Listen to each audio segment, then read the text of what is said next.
তো বন্ধুরা সকলে কেমন আছেন? আশা করি আপনারা সবাই ভালো আছেন। তো আবার চলে এলাম একটা নতুন ভিডিও নিয়ে। তো আজকে আপনাদেরকে আমার দেখাবো মিনি ব্লগ। সেটা কি, কলকাতা থেকে গেস্ট এসছে, তো তাদেরকে নিয়ে আজকে শান্তিনিকেতন ঘুরবো। তো আজকে সারাদিনের ব্যাপার, মানে পুরো দিনটাই লেগে যাবে। তো তাদেরকে নিয়ে প্রথমে যাব কঙ্কালীতলা। তো কঙ্কালীতলা জায়গাটাকে দেখাবো আপনাদেরকে। তো যাওয়ার পথ তো দেখাবো আপনাদের। তো চলুন দেখে নি। তো চলে এসেছি প্যাসেঞ্জার নিতে। এই যে আমাদের বাস স্ট্যান্ডের এখানে ক্লাব সেন্টার, এই হোটেলে গেস্ট আছে, এনাদেরকে নিয়ে আজকে যাব কঙ্কালীতলা।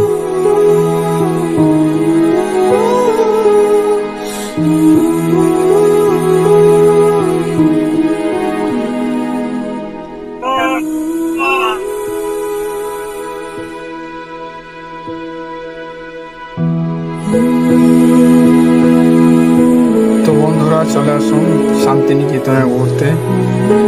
শীতের মৌসুমে সোনাঝুরির হাট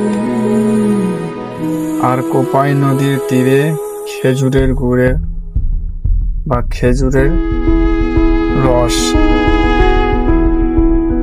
আর এই সুন্দর মৌসুম বোলপুর শান্তিনিকেতনে। তো চলে আসুন শান্তিনিকেতন ঘুরতে। আর হোটেলের থেকে টোটো নিয়ে নিই ঘোরার জন্য। আপনাদেরকে পুরোপুরি অল সাইড সিন ঘুরিয়ে দেওয়া হবে। তো আসুন ঘুরুন, আর আমাদের টোটোওয়ালাদের সাথে যোগাযোগ করুন। আর যোগাযোগ ফোন নাম্বার দিয়ে দেবো, ফোন নাম্বারে ফোন করবেন। দরকার পড়লে হোটেল ভাড়াও করে দেবো আমরা, ফোন নাম্বার দিয়ে দেবো, যোগাযোগ করে নেবেন। তো চলুন যাই কঙ্কালীতলা। আপনারা সাথে থাকবেন, ভিডিও দেখেন।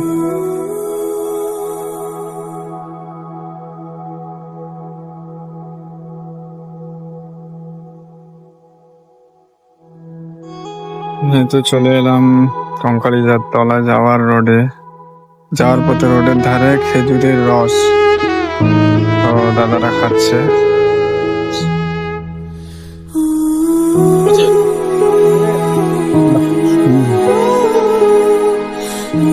তাহলে ওখানে বসছো না নাকি?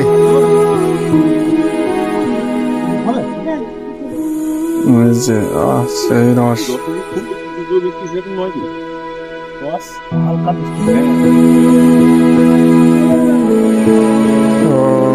চলে এলাম বন্ধু কঙ্কালীতলা। কঙ্কালীতলাতে যা ভিড় আজকে, অনেক টোটো।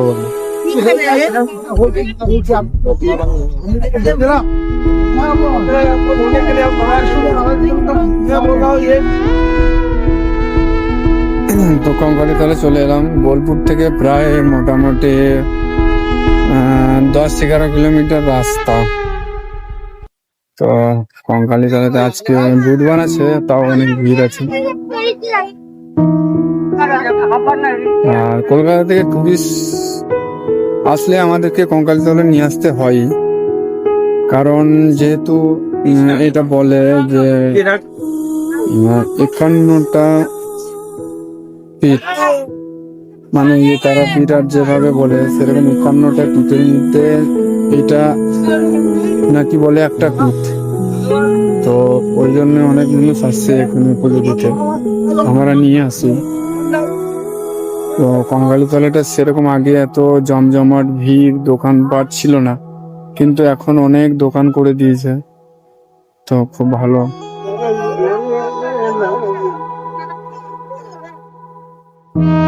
তো আজকে বাইরে থেকে অনেক টোটো এসছে। হ্যাঁ, এখন চলে এসেছি কঙ্কালীতলা মায়ের মন্দির, সব দর্শন দেখে যায়।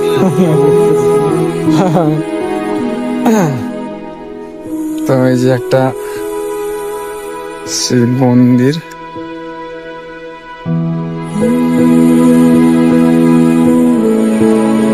এখানে আসলে জায়গাটা খুবই ভালো লাগে। আর এই যে সোনাঝুরি হাটে যে মালগুলো পাওয়া যায় হস্তশিল্পর মানে হাতের কাজের ব্যাগ এমনি বিভিন্ন রকম সব এখানে পাওয়া যায়। এই যে একটা শিব মন্দির। তো এরপর আমি ফিরে যাব আবার শান্তিনিকেতনের দিকে।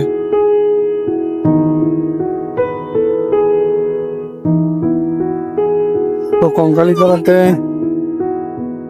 এসে বসে থাকতে থাকতে দেখলাম যে অনেক ভিড় লেগেছে। তো দেখছি একটা দাদা গরিবদেরকে কম্বল বিতরণ করছে।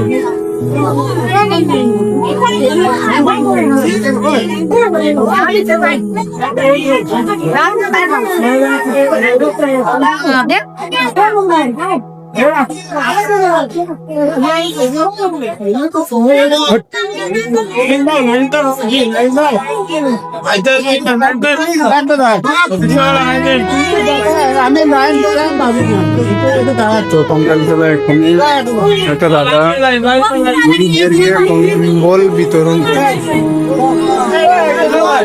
দেখছেন।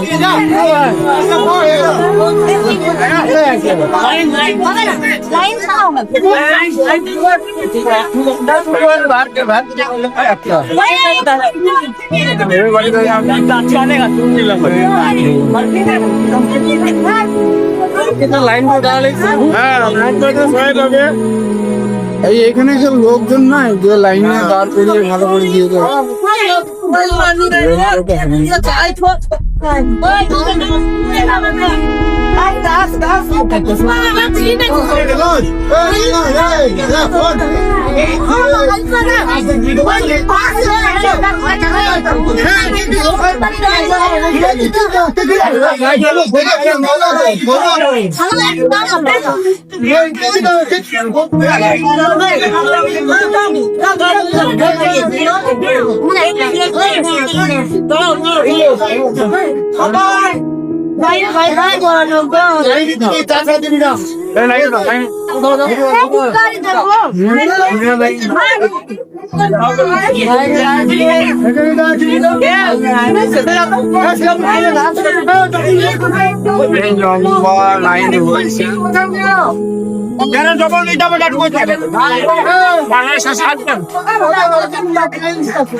একটা পেয়েছি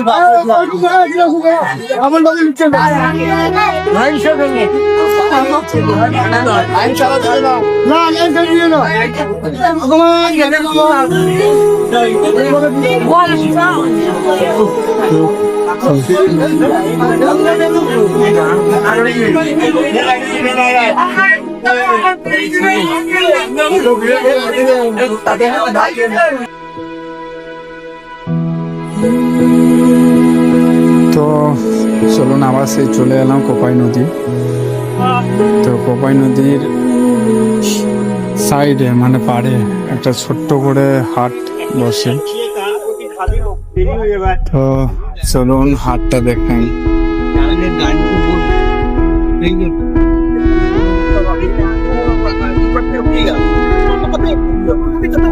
নামই নেই নাম নেই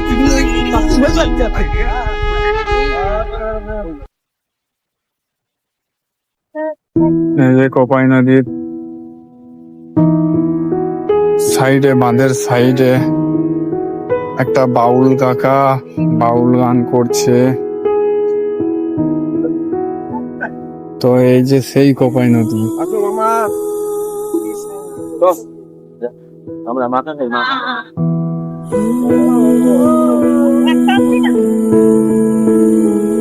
এই যে সেই কোপাই নদী। চলে এলাম তো বোলপুর শান্তিনিকেতনে গোয়ালপাড়া। বোলপুর শান্তিনিকেতনে গোয়ালপাড়া কোপাই নদী। এখানে আপনার যেহেতু রবীন্দ্রনাথ ঠাকুর শান্তিনিকেতন থেকে আসা যাওয়া করতেন। উনি এই কোপাই নদীর তীরে পাড়ে বসে অনেক কবিতাও লিখেছেন।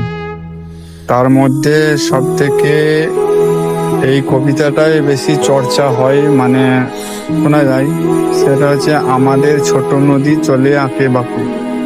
এই যে এই কবিতাটা এখানে এই কোপাই নদীর তীরে বসেই রবীন্দ্রনাথ ঠাকুর লিখেছিলেন। তো ওই যে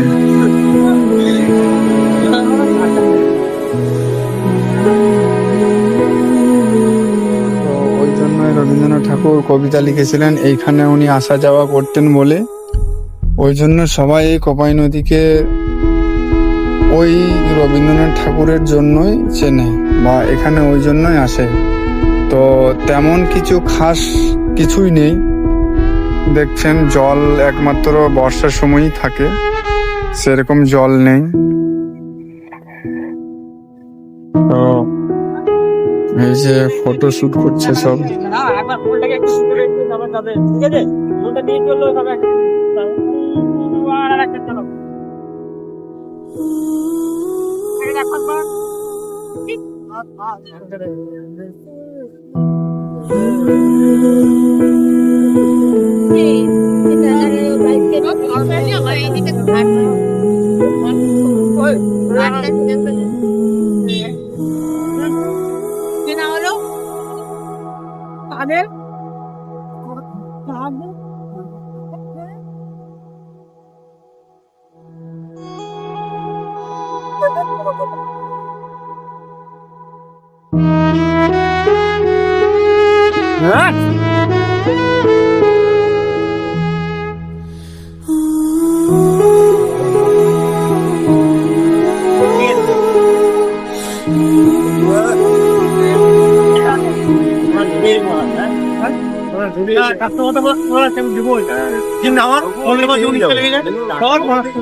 তো কোপাই নদীর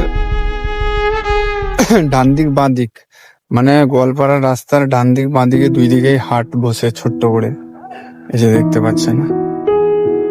তো এই যে হাট বসেছে,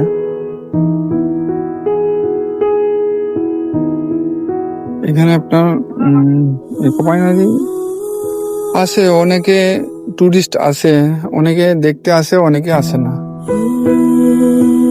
কারণ সেরকম খাস কিছু নেই। তো ওই জন্য।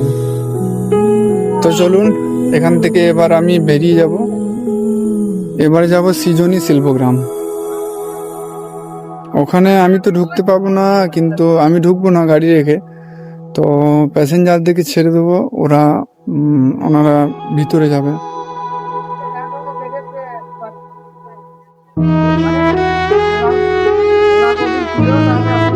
বাপের বেটা রে ও তুই কেমন বাপের বেটা, আই মরে মরে যা একেবারে মরে যা, পিছাবে চোখে মারাইছে আরে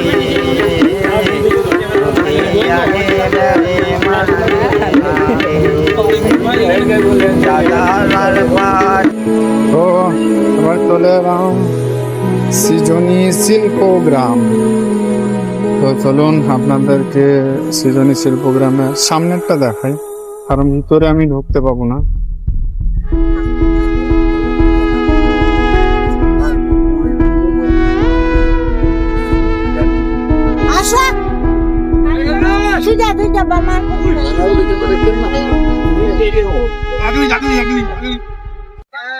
ঘুরলে সামনে সামনে লাগাবেন, ঘুরলে কি বলছিল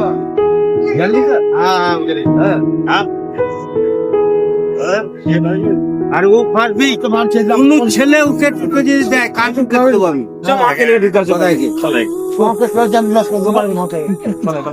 মদে যাওয়া নেই কিন্তু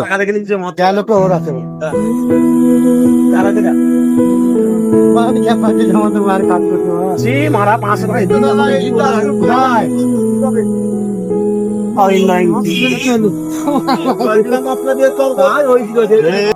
এই যে চলে এলাম প্যাসেঞ্জারকে নিয়ে সুরুল জমিদার বাড়ি দেখাতে।